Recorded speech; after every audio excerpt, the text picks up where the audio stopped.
Bonjour à tous, bienvenue sur espressology.fr. Aujourd'hui je vais vous présenter un produit Ario, le Drip Station, c'est-à-dire un stand pour les drippers V60, associé à cette balance qui permet de chronométrer en même temps qu'elle mesure le poids. Alors on va commencer par le stand, donc il est composé de 3 parties.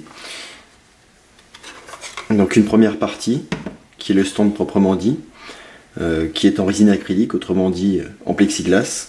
Donc il est vraiment d'excellente qualité, il est très bien fini, il n'y a pas de micro-fissures, il est bien transparent. Très très bel objet.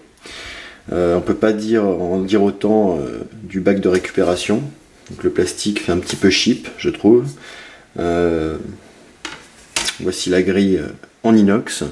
Alors le souci avec cette grille, c'est qu'elle est relativement fine et qu'elle est, comme vous le voyez, il y a de multiples trous dessus, donc du coup elle n'est pas très rigide et elle a tendance à se déformer. Donc voilà le petit point négatif de ce stand.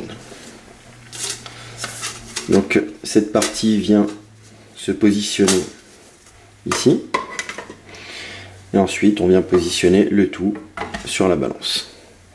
Donc ça fait un ensemble. On met le dripper en haut,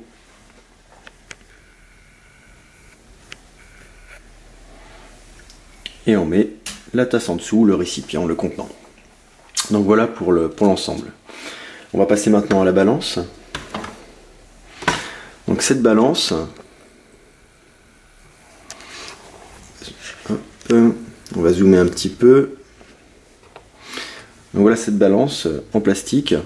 Elle n'est pas, c'est pas la plus belle des balances, hein. Elle n'est pas ultra sexy. Elle est en plastique, elle est assez grande.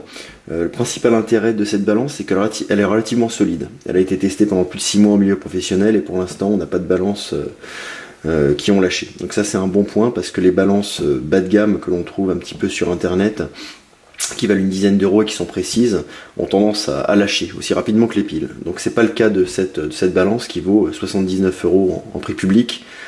Donc il fallait bien justifier ce prix par une qualité supérieure. Donc on a des touches tactiles, donc pour l'allumer il suffit d'appuyer ici. Donc un premier petit défaut, c'est qu'elle met un certain temps à s'allumer cette balance, quelques secondes pour se calibrer. Et deuxième défaut, c'est vrai qu'elle n'est pas rétroéclairée. Donc c'est un petit, quand on est habitué à une balance rétroéclairée, ça peut être sympa, on voit mieux. Et c'est vrai que là, elle n'est pas rétroéclairée. Le principal avantage de cette balance, c'est que nous ne sommes pas obligés d'avoir un chronomètre à côté. Le chronomètre est intégré, il suffit de lancer le chrono et en même temps on peut effectuer son dripper. Donc voilà le chrono qu'on peut arrêter. Donc les touches sont assez sensibles, sont assez précises, ça fonctionne plutôt bien. Et on remet à 0.